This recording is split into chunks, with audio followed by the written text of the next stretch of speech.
ত্রয়োদশ জাতীয় সংসদ নির্বাচনে 298 খাগড়াছড়ি সংসদীয় আসনে বিএনপির মনোনীত ধানের শীষের প্রতীকের প্রার্থী সাবেক সংসদ সদস্য ও জেলা বিএনপির সভাপতি ওয়াদুদ ভূঁইয়ার পক্ষে দ্বিতীয় দিনের মতো ধানের শীষ প্রতীকের আনুষ্ঠানিক নির্বাচনী প্রচারণা শুরু হয়েছে।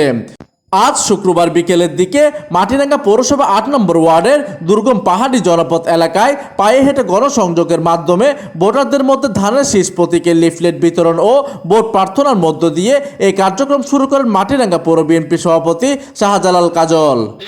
সবাই ওনাকে ধানের শীষে ভোট দিবেন আর প্রতিবেশী যারা আছে সবাইকে বলবেন, ঠিক আছে? 12 তারিখে কেন্দ্রে যাবেন, ধানের শীষে ভোট দিবেন। এই সময় মাটিরাঙ্গা উপজেলা যুবদলের আহ্বায়ক জয়নাল সরকার, পৌর যুবদলের আহ্বায়ক গিয়াসউদ্দিন, পৌর স্বেচ্ছাসেবক দলের আহ্বায়ক মোহাম্মদ শহীদুল ইসলাম, পৌর কৃষক দলের সভাপতি রবিউল ইসলাম, 8 নম্বর ওয়ার্ড বিএনপি সভাপতি মোহাম্মদ হাবিবুর রহমান, সাধারণ সম্পাদক মিন্টু মির্জা, 4 নম্বর ওয়ার্ড বিএনপি সাধারণ সম্পাদক মোহাম্মদ নূর নবী, পৌর ছাত্র দল নেতা শাহিন আলম, দিদার হোসেন, আসাদ, ফিরোজ সহ পৌর ও ওয়ার্ড বিএনপি এবং অঙ্গ সহযোগী সংগঠনের বিপুল সংখ্যক নেতাকর্মী উপস্থিত ছিলেন।